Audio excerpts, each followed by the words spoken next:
Right.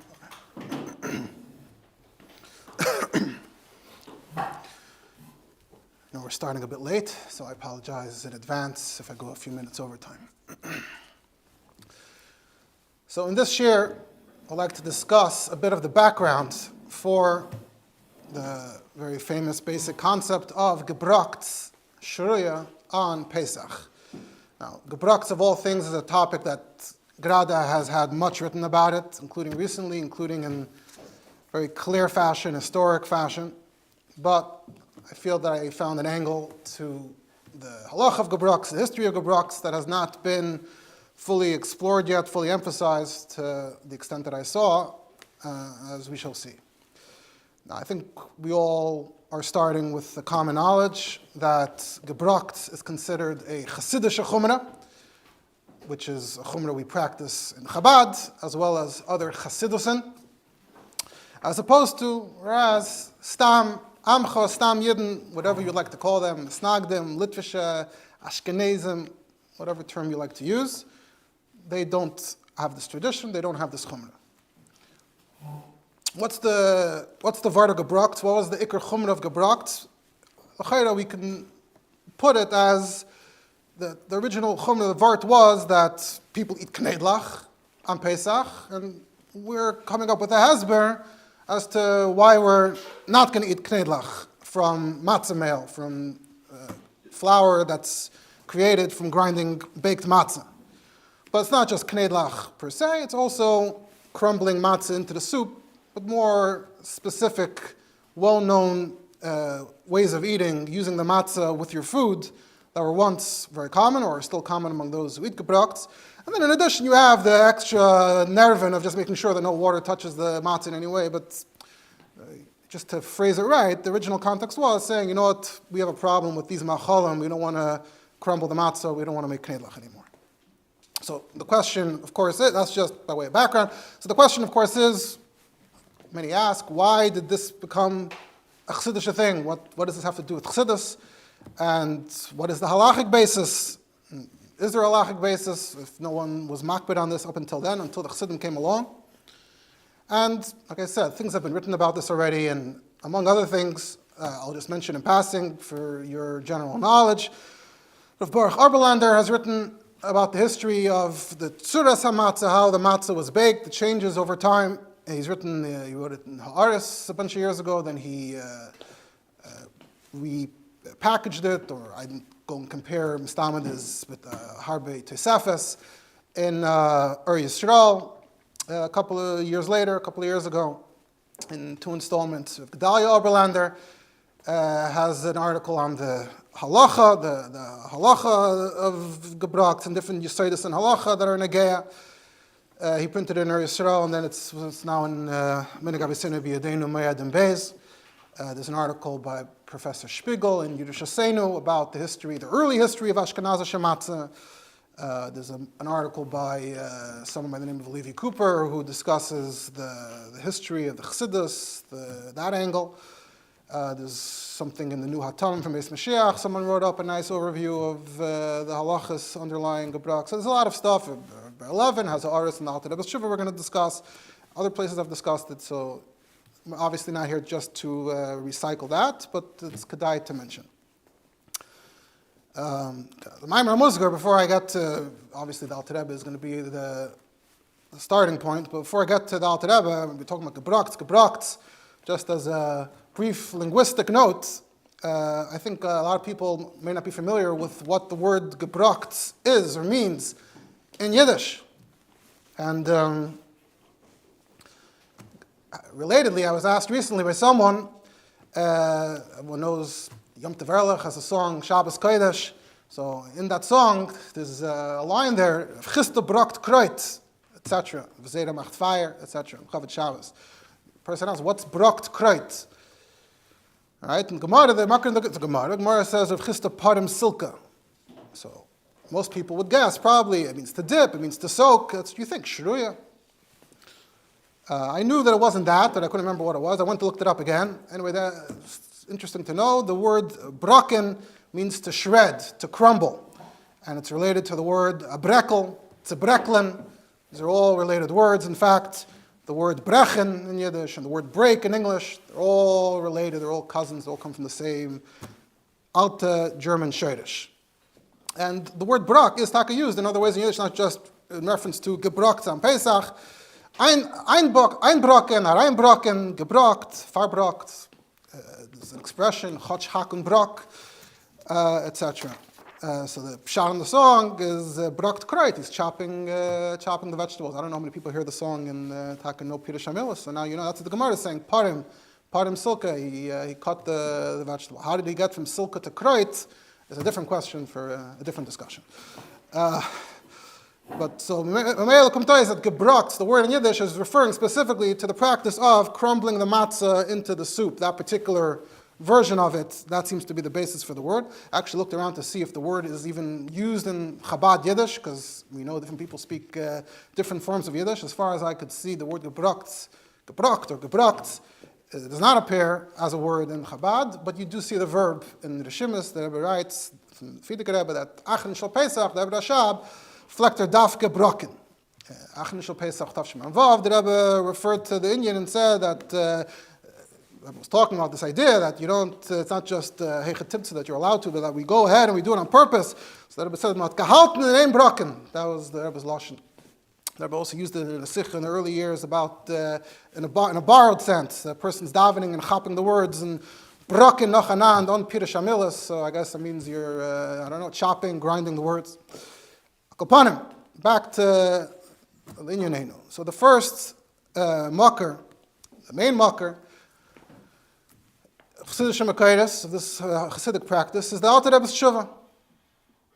Believe it's Taka the first on the record, and also really the only one who has this lengthy and serious treatment of the topic from a halachic perspective.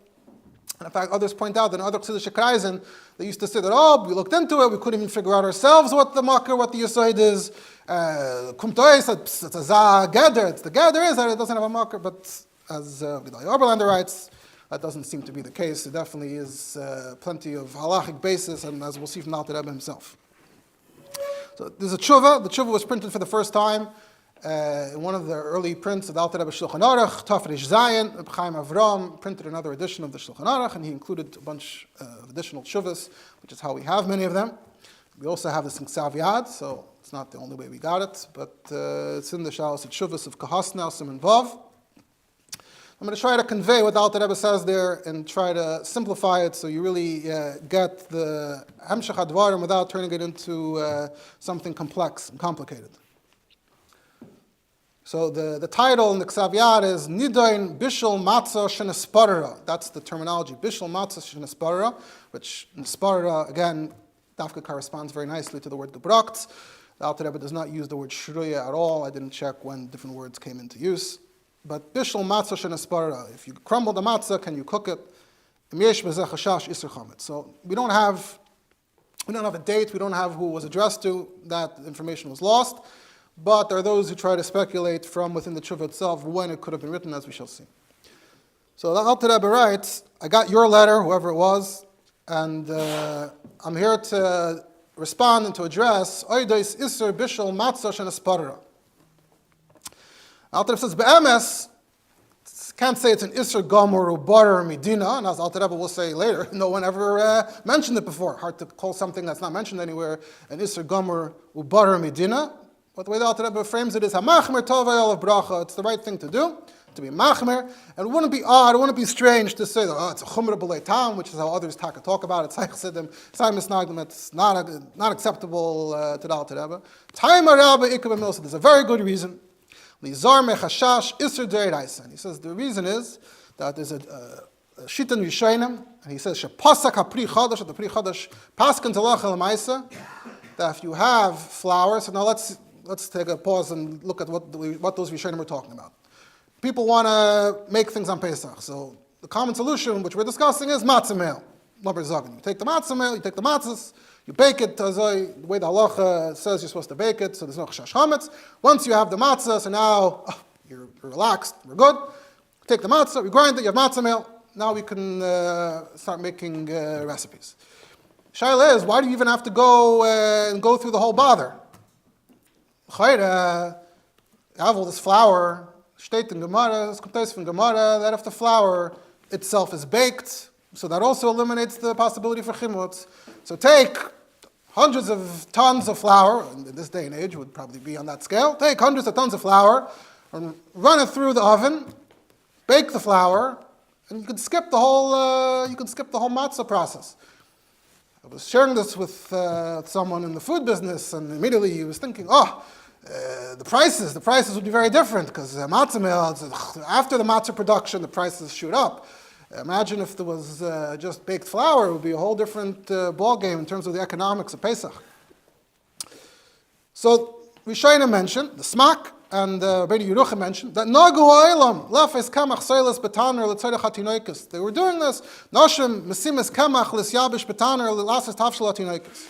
Came the Smak and Rabbi Yerucham and said, "We're not happy. We're not comfortable with this." And they mentioned this. The Gemara mentions kimcha d'avishayim, different things that the Gemara mentions.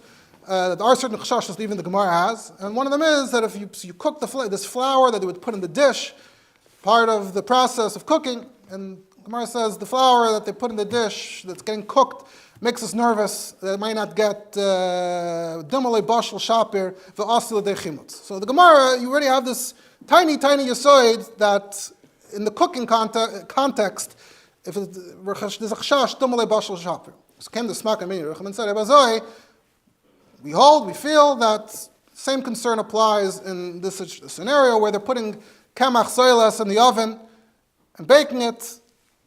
It's the same problem, dumalei bashal shapir, so therefore we should stop doing this. Okay, so that's a dead Rishonim. The Alter Rebbe is saying the pri chadash brought halacha l'maisa. Okay, so now we've established this. The Gemara now turned into what the Rishonim says. You can't just bake flour and then use it in your recipe. Okay, what does that have to do with matzahs? We're talking about matzahs here. Sagt Alter Rebbe, we see many matzahs today. Sheyesh aleim ma'at kamach acher ha'afir. There's some powdery substance, some flour still on the matzah. I know when people talk about this tshuva today, part of the discussion becomes, so does that still apply today? Is that even true anymore? Is it not true? I don't know. To some extent, I think you do see what seems like some powdery, some fine powder on the matzah. I don't know if that's exactly what the Alter Rebbe meant. The Alter Rebbe meant mamish flour. Akoponim, that's what the Alter Rebbe says. We see all this flour. Why is that? What's going on? The reason is because it wasn't kneaded properly. And under the Verter, as it says here and as it says later, the nervin, right? We bake matzahs. We don't look at it as a relaxing afternoon pastime. Well, let's go and knead the matzah. Well, 18 minutes, have enough time. It shouldn't kneading the same thing at home probably wouldn't take 18 minutes. But the whole attitude we come with is that we're very, very nervous. Everything has to move fast. You can't stop. So essentially, the kneading isn't being done properly. And again, I've seen people discuss whether is that even applied to what we're doing now, but that's what the Alter Rebbe is describing. And he says it's a hard dough, and the pashtos, this is also associated with the matzahs that we know today that are completely hard, as we're familiar with them now, is probably also related. It's a related part of this process of how the matzah became what it became. So the Alter Rebbe is saying, since this is the case now, so Ebazoi, that means, we just said there's a problem with flour, stam flour that was in the oven. So now, on the matzah, there's some stam flour that was in the oven, on the matzah. Package deal. What about the matzahs themselves? No, the matzahs themselves are fine.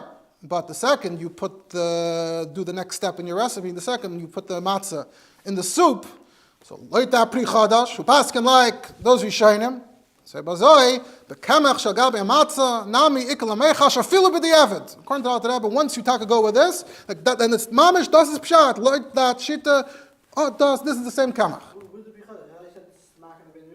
He says the Pri Chadash cited these Rishonim halach l'maisa, and he keeps on emphasizing the Pri Chadash, which is important for what we're going to discuss. But there's no chash that the actual matzahs themselves could come to chimutz, and there's no flour that. So if you're just eating the matzah itself, he says the matzahs themselves, we're not being ma'ar on the matzahs. But the moment you combine it with other ingredients, just like in time of the Rishonim, they put the flour in the oven, and then they moved to the next step and mixed it with something, and that's what bothered them.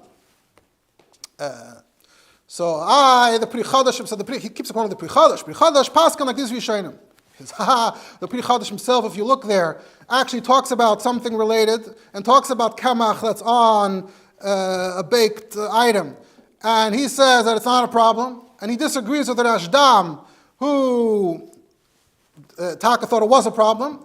So sagt Alter Rebbe, okay, so in this prat, I'm passing like the Pri Chadash, and in this prat, Pshita Shamachmir Karashdam Tavei Ala Bracha. Now, this is what I want to talk about. I want to talk about the Rashdam, the Pri Chadash. That's where I'm heading, as I'll get to shortly.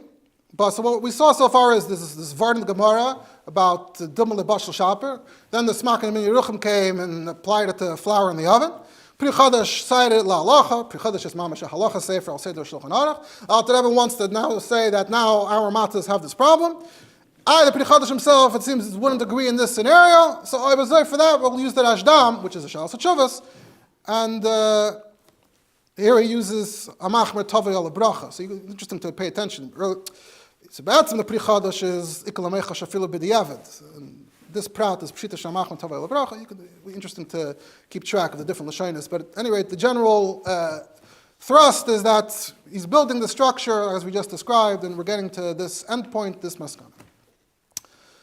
Says, the Pri Chadash, in the case the Pri Chadash was talking about with flour on the bread, he was talking about mamish pouring more flour on.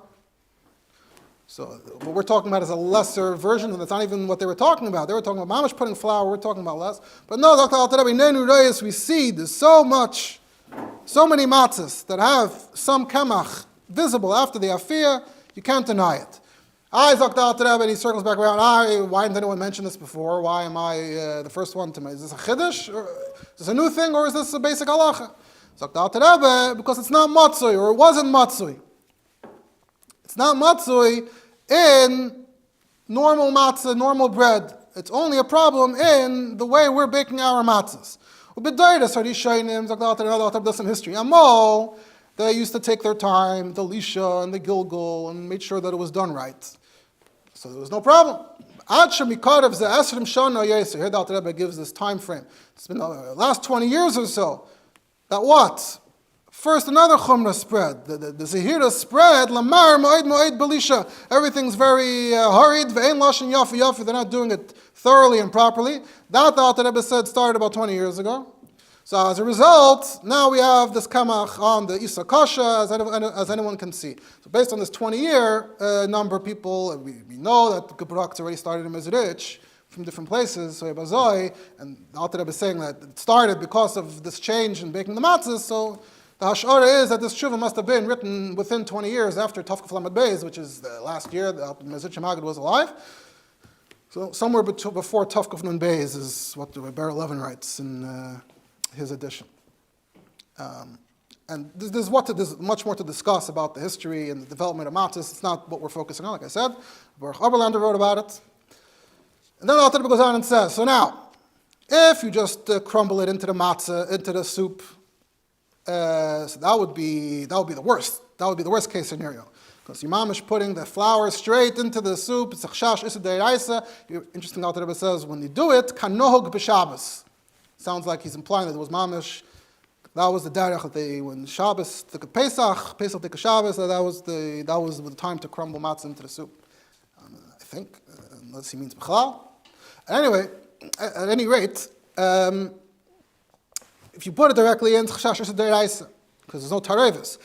He says, if you grind the matzah, and then you make igulim, that's the Hebrew word that Alter Rebbe uses. So then, he says, then you could start being mefalpel, whether it's a din of tarevis, because it's not just the matzah, apparently. He says, then we can go off into Yeridei, Simon Kuf Daled, and have fun with that. And Alter Rebbe himself says, Migedel Tridasi, Le'uchal Aharach, Alter Rebbe himself didn't want to go off and get into that. But suffice it to say that you don't want to start finding out whether it's okay or not, you want to stay away. Stam, the Alter Rebbe was used to the word Igulim, reminds me of Psamilsa de Bdichas, that they say about the Shul Munkus. I don't know if it's a famous one or not. That there was an individual, it's like a Hat Vargaresim Kubel, and he wanted to go check out the Alter Rebbe to see if the Alter Rebbe is up to his standards. And Shul Munkus saw him as someone to poke fun at, so he told this fellow, he says, you're going to the Alter Rebbe to talk to him in Kabbalah? I have a big shaila in Kabbalah. I found in a Sefer state, Betchila haya mefayzer and mefayred, v'achar kach nas dovuk, u'ba b'vchinas igol gadol, v'achar kach nimshach kavim kavim v'nasa toiv. Igol kav, Sounds Kabbalistic. So he told him this lashon. He says, "Go ask the Alter Rebbe." So he came to the Alter Rebbe and he repeated the shaila. It's a shaila for you. The Alter Rebbe says, "Oh, das is a krepel. It's flour. Then in asadavuk, the flour comes dough. Then you make an eagle gadol, a big round piece of dough. Then kavim, you make small pieces, and those are kreplach. Anyway, so here you see the Alter Rebbe calls the knedlach igulim. So that's the Alter Rebbe's vart. And he says, I'm not saying that we should be moicha. We're not out in a campaign to scream at people that are being mekel because they have what to be seimach on. And the Alter Rebbe says the ikr is that they're following Rashi and Rambam. Rashi and Rambam are the ones who say clearly that you could bake flour in an oven, meaning the ganze Zach, heb sich nicht an, lefi Rashi and the Rambam, because the whole yisoid of flour is not a problem to them. Interesting, which is interesting that Alter Rebbe says it that way, because surely all for the Yidden are machmir not to just put flour in the oven. So in that way, they are following the smakim and yeruch. But somehow the Alter Rebbe is saying, no, Muslim Zagan, that in the gebrokts, the only way the Alter Rebbe seemingly can find to explain it is that Muslim Zagan, they're being samech on Rashi and the Rambam, that by Etzem there's no problem with flour at all, which is interesting. Then Alter Rebbe adds, all of a sudden Alter Rebbe brings this in, you should be machmer all the chumras, and Rabbi Levin is Mitzayin. The first mark is Mishnah's Chassidim. Mishnah's Chassidim says, "Shemer Pesach mechametz kil chasei." I'm quoting. It could be Rabbi Levin was Makatz or paraphrase, but that's where I'm quoting from. I didn't look each one up separately. "Shemer Pesach mechametz kil chasei v'yachmer boy b'chol hachumris shemachmirim hamachmirim yoyel anafshem ma'oid kol hashana." So that's the Mishnah's Chassidim, who's from the Arizal's Beis Medrash, subsequently in Italy. Unclear, I guess. Doesn't seem like he's managed to trace it further back to the original Kisvei Arizal, but Mishnah's Chassidim was considered very chashuv, a mucker within the world of Kisvei Arizal, and he got it from somewhere. Bar Heitev actually also brings it in Shulchan Aruch. Arizal Kasav Hanizar Mimashu Chametz v'Pesach Muftach Lo Yishliachta Kol Hashana. And then you have various Sidurim of the Arizal that were composed in Eastern Europe by Chassidim Talmidei al Baal Shem Tov, and they write Asara Dvarim HaMekadshim LaAdam. The person wants to become a heilige mensch, holier. So one of them is Shizar Mechametz Mimashu B'chol Prete HaChumris HaNiskaris B'Paiskim. And in another Siddur Arizal, he writes Kosav Arizal Shizar Adam B'Chametz Mimashu B'chol HaChumris V'hu Echad Me'asar Dvarim Mevim Medikdusha. So you have all these Mekayidus which the Alter Rebbe is referencing very briefly in passing. Kosav Arizal Hachmer Kol HaChumris B'Pesach. Shebazoi Pshita Sheish LaHachmer Kahar Ashdam Shebe Pri Chadash. So the punchline is, we're following the Rashdam Sheba Pri Chadash because Arizal said, Yimachim B'chol HaChumras B'Pesach. Then the Alter Rebbe adds famously, so that's where the idea of Achron Shel Pesach being different comes from, Simchas Yom Tov, being Mekel. And then the Alter Rebbe adds, Mei Peres, if it's juice, then Pshita, there's no problem, which we know up until the time of the Rebbe Shab, they would still have matzah with wine, matzah with milk. Today it's just not considered Pesach dik anymore, plus it's argued that there might be water in the milk, there might be water in the wine, as opposed to homemade. And the Alter Rebbe signs off. Now really this discussion, as we presented, as we touched on it, really touches a bit on the more general question we can ask, which is, what is matzah? And I've seen the titles of some of these videos, but sometimes I like to ask, does matzah exist? What is matzah exactly? We know we're eating something on Pesach based on what the Torah says, but is matzah a specific? Obviously, there are many ways of making bread in that part of the world in ancient times. Are we trying to make a specific type of bread? Or are we just trying to make something that's not chametz-dik? All the changes and the developments that have taken place over time. And it looks like historically, Germany, Ashkenaz had its early history, and then its later history. Could be Spain had something else, could be the Arab lands had something else, and that's what these different articles that I mentioned earlier might be covering. That's where I'm getting to. We're going to spend some time on it. And the Alter Rebbe is coming to testify, to attest to the fact that there's a major change has just been underway, mamish in the last 20 years. Like I said, probably in the direction of the matzah as we have it now, and he's admitting that it's causing new problems. Otherwise, we wouldn't have this problem. But apparently, like he said, it's this hirus that was spreading, so Zoidarv Zayin, and even if it causes new problems, that's what we prefer. And I'll point out that, like I said, I think it also led to the matzah being as hard as it is today. And every year people mutchazich with the Shiur, kedei achilas pras, am I eating it fast enough, how much time?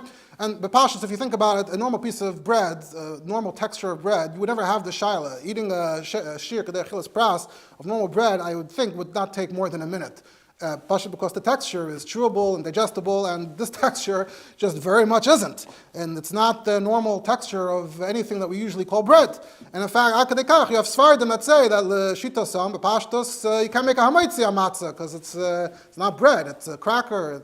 You get into pasabah bekistan territory. You have to come and terutzim and esbeirim to explain what. So, it's clear that we've really warped the tzuras hamatzah compared to the way it's supposed to be, the way it even used to be in Ashkenaz, but Azay Darv Zayin, that's how we want it. So all of this technically is well known, or should be well known, but as we saw, the Alter Rebbe is placing first the Pri Chadash and then the Rashdam, mamash in the center of his whole binyan.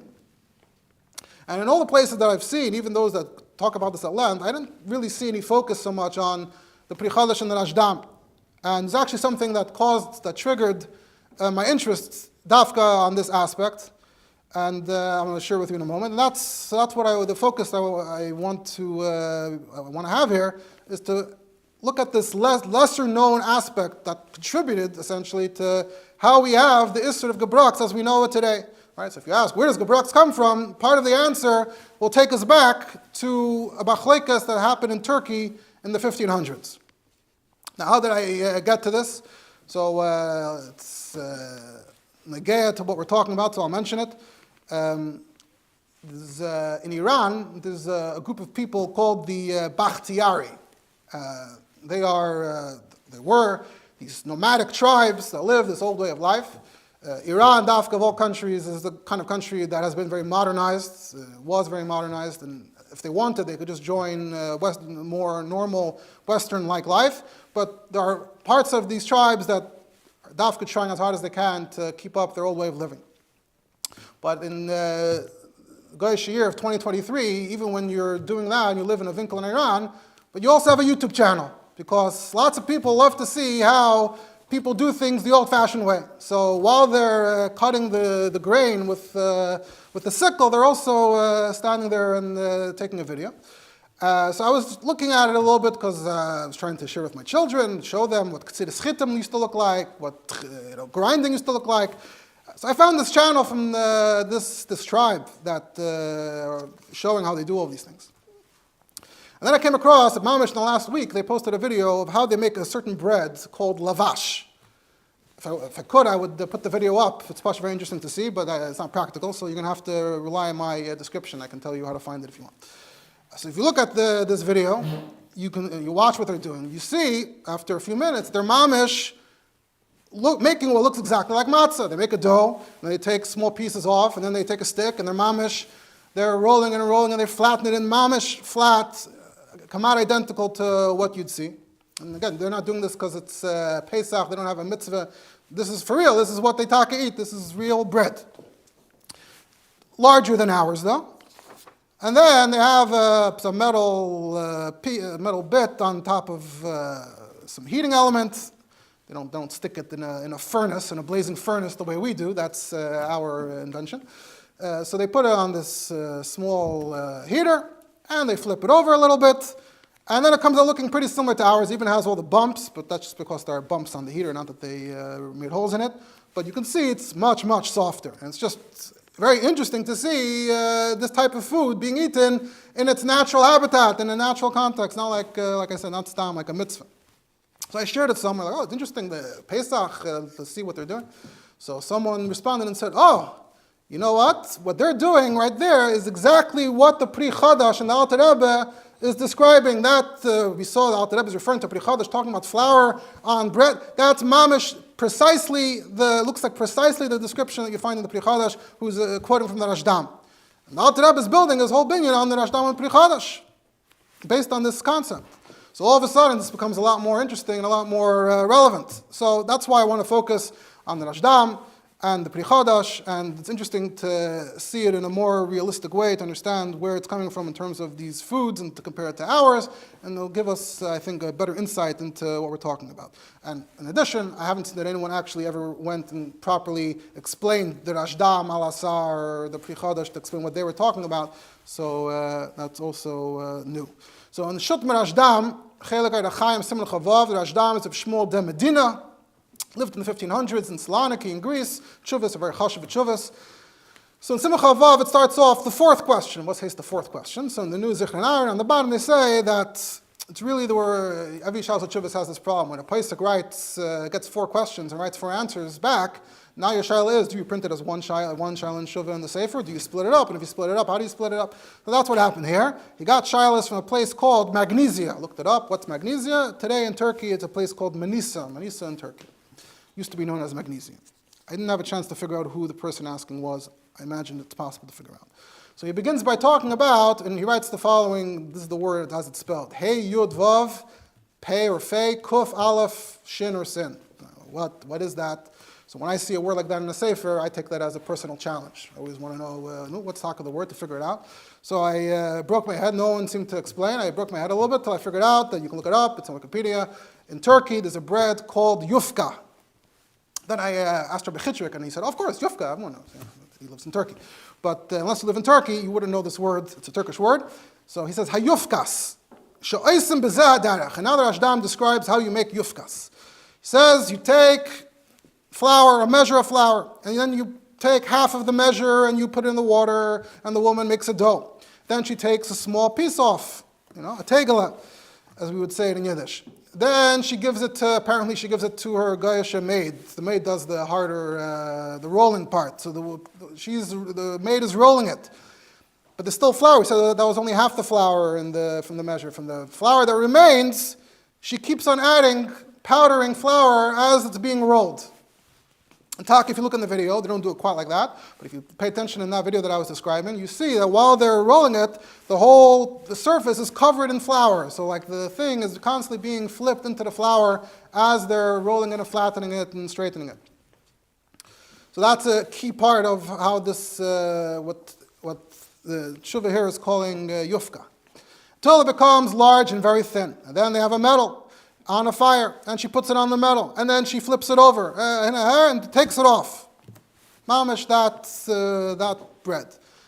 So the Rav in Manisa had written that he thinks it should be aser, because what about all the flour that's on the dough? It's a Tumas Hadeshin that says you shouldn't add more flour to the matzah dough. And then you have also the smack, I think he's referring to. So what do you say, Rashdam? So, like I said, you can look up Yufka, and Yufka is described in Wikipedia. It's a Turkish name, very thin, large, unleavened. So it's also dafke, not chometz. Mamish, very interesting. It's Turkish cuisine, it's an Arab cuisine.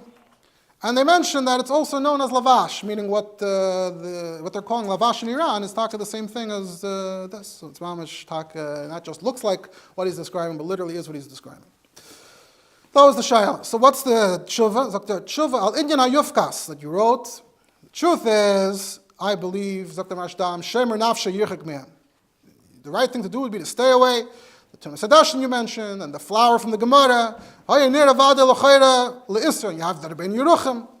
But then Rashdam says, however, if this is what they've always been doing, if this is what they've always been eating, ein limchas biyadim. You shouldn't be meicha, because they have a big Ilan Gadol Litale Salav. They have food to rely on. Who's that? The Rambam. The Rambam says clearly, you're allowed to bake flour and eat the flour. Case closed. So Mamela, even though other Rishonim disagree, but Das Rambam, baked flour is fine. And Dr. Rashdam, Yadaiti Namana, I know for sure, Ki mi Berusa ve'elach, from Berusa and on. Look at what's Berusa. So today in Turkey it's called Bursa. I guess they're generally broadly within the larger Turkey, they're relatively close to each other. From Berusa and on, Reiv Hadinin, Kulam Noegem al Pi Rambam. And then he has, and I heard also Bechlal in Arabistan they eat yufkas. What Arabistan? Arabistan was a name that was used at that time of the Beis Yosef, to describe the larger Arab area, Syria, and all of those countries. So Bechlal throughout the Arab countries they didn't eat yufkas. What I would, wie ich wollte verstanden is that there was some tension here between Shmuel de Medina Lamashal, it's a Spanish name, he's clearly from Sephardi, Spanish background, they were expelled, they ended up in Turkey. Then you had the original local Yidden who were more Arabian in character and in tradition. And what I'm sensing here is that the Arabian Yidden had their way of doing things, and they ate this bread naturally. This is the bread they ate.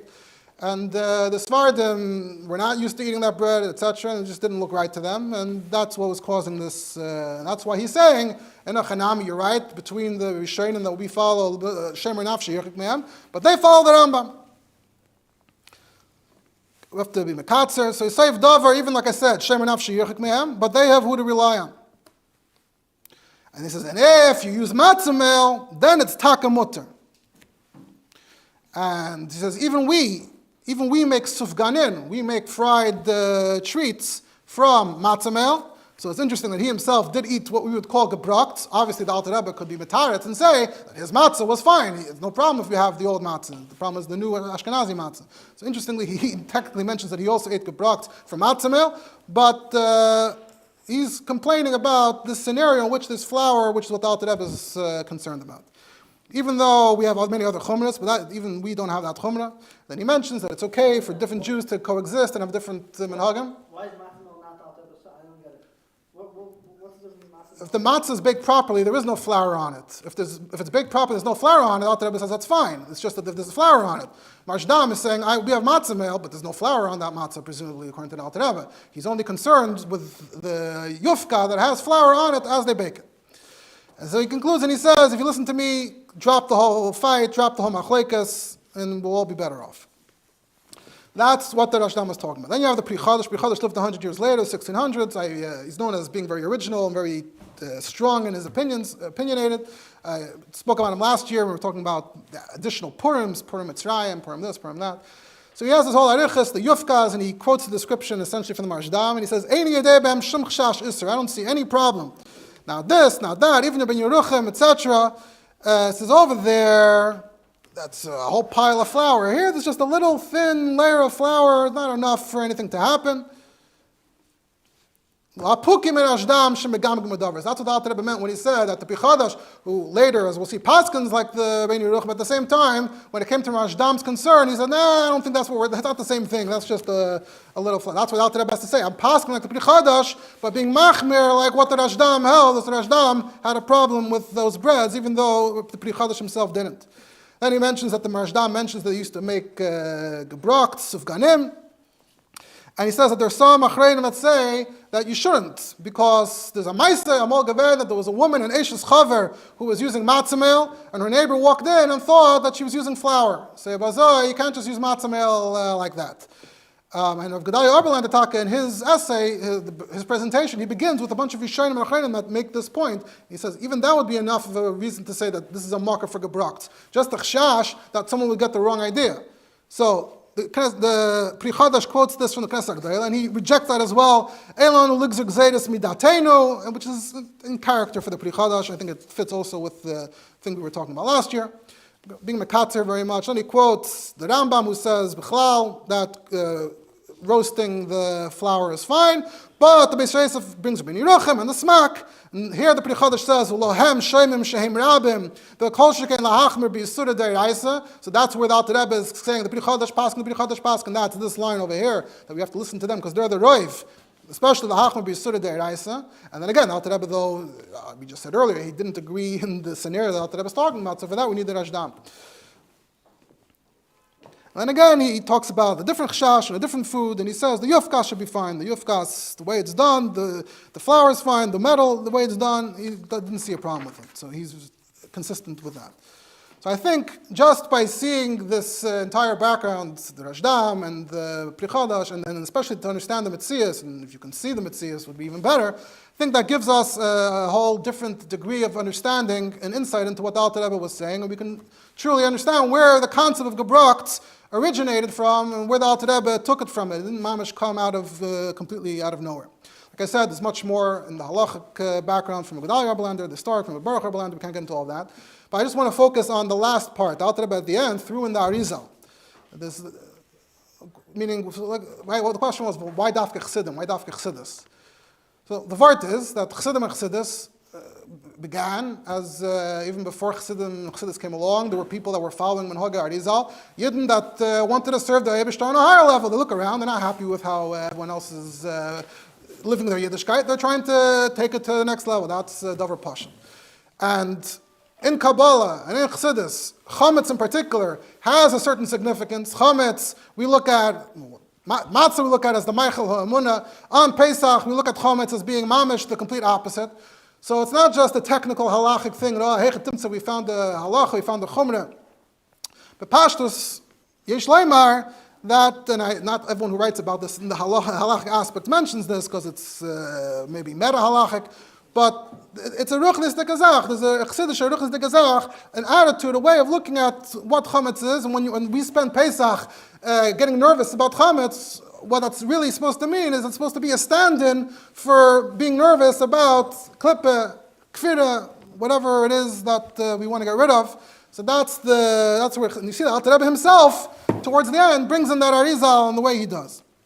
And one more point I want to make, and with that I'll pretty much conclude, is that there's also, people ask, what's the products? Can we bring products into the house? Can we not? I think a big part of Pesach or Yiddishkeit B'chlal is that the way you do things, the tzir, the way you do what you eat, how you eat it, is also important, also matters. And I think that part of the story of gebrokts, like I mentioned in the beginning, is that they're coming and saying no more kneidlach.